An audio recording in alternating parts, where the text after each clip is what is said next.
লক্ষ জনতা, চিটাগং শহর, লালদিঘির ময়দান, parade ground সব অলিগলি ভরে গেছে। নারে তাকবীর স্লোগান হচ্ছে। আল্লামা সাঈদী সাহেব আল্লাহর হুকুমে কিভাবে মঞ্চে উঠে তিনি তাফসীর শুরু করে দিয়েছে। আল্লাহর ওলির তাফসীর শুনে আমার মনে আছে 12 জন বিধর্মী কালিমা পড়ে মুসলমান হয়েছিল সেদিন। তাকে ষড়যন্ত্র করে পৃথিবীর জমিন থেকে সরিয়ে দিয়েছে, কারণ ইহুদি নাসারারা বুঝতে পেরেছেন, মুশরিকরা বুঝতে পেরেছেন, বাংলাদেশের কালিমার ঝান্ডা যদি সাঈদী সাহেবের হাতে চলে আসে এই দেশ আর থামিয়ে রাখা যাবে না। যুব সমাজ পাগল পারা হয়ে ইসলামের পক্ষে চলে যাবে, ইসলামী দেশ হয়ে যাবে। এজন্য ষড়যন্ত্র করে আমাদের সব রাহবারদেরকে সরিয়ে দিয়েছেন। কিন্তু আল্লাহ বলেন আমার এই কাফেলা নেতৃত্ব শূন্য হয় না, কারণ আমার কাফেলার ইউনিট দায়িত্বশীলকে যদি এমপি বানিয়ে দেওয়া হয় সে এমপি গিরি সঠিকভাবে করবে, কোনো খেয়ানত হবে না। কারণ আমরা ভয় করি কাকে? জোরে জোরে বলেন, কাকে ভয় করি? আজীব তামাশা মিয়া। আমার বাড়ির কাজের ছেলেটা এসে কান্নায় ভেঙে পড়েছে। জিজ্ঞেস করেছি কাঁদিস কেন? কয় হুজুর সারাদিন লাইন করে 30 কেজি চাল আনতে গিয়েছি, বাসায় নিয়ে এসে মেপে দেখি 22 কেজি, 8 কেজি চোরেরা খেয়ে ফেলেছে। আজীব আজীব দেশ।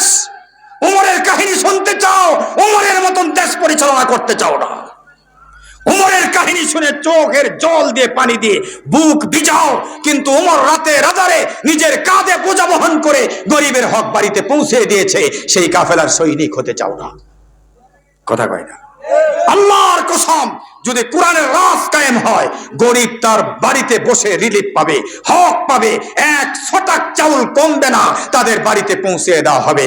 আমার কর্মীরা কাঁধে করে রাতের আধারে মানুষের ঘরের সামনে খাবার পৌঁছে দিবে।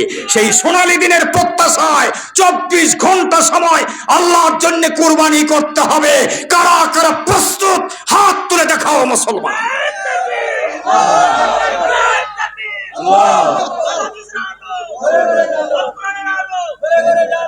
লাফাতাহনা আলাইহিম বারাকাতিন মিনাস সামাই ওয়াল আরদ।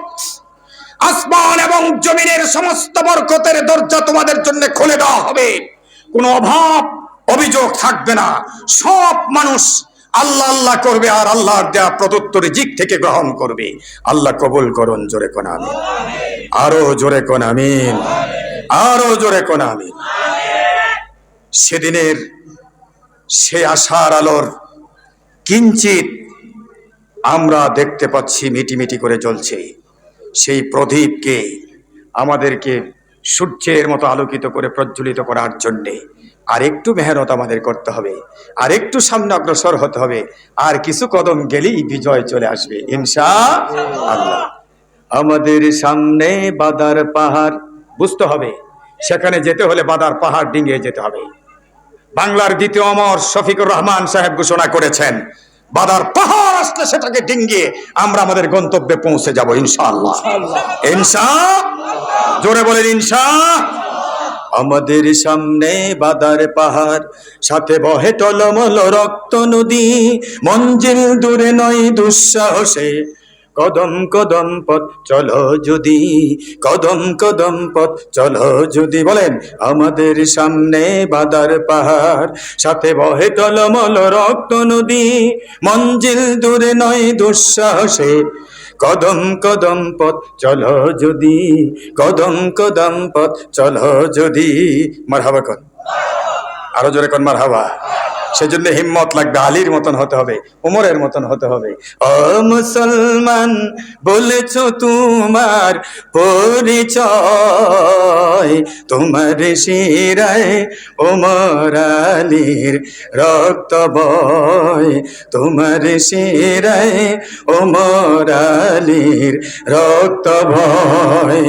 ও মুসলমান বলেছ তোমার পরিচয়, তোমার শিরায় ওমর আলীর রক্ত বয়। মারহাবা কোন, আরো জোরে কোন মারহাবা। সেজন্য আমরা একটা সোনালী সমাজ চাই, সোনালী সমাজের স্বপ্ন দেখি। সোনালী একটা দেশের স্বপ্ন দেখি। আল্লাহ তাআলা সেই সোনালী দেশ, সোনালী স্বপ্ন বাস্তবায়ন করার জন্য আরেকটু কুরবানি করার তৌফিক আমাদেরকে দান করুন। সর্বশেষ কথা, আমি 13 তারিখে দাওয়াত দিছি, 14 তারিখ না, 5 মিনিটের ভিতরে 14 তারিখ হয়ে যাবে। 14 তারিখের আগে শেষ। এই অঙ্ক শুরু করছেন, 10 লাইনের অঙ্ক, 11 লাইন পর্যন্ত ঠিক আছে, 12 লাইনের মাথায় রেজাল্ট ভুল লেখছেন, অঙ্ক হইব? কথা কয় না। নাম্বার পাইবেন?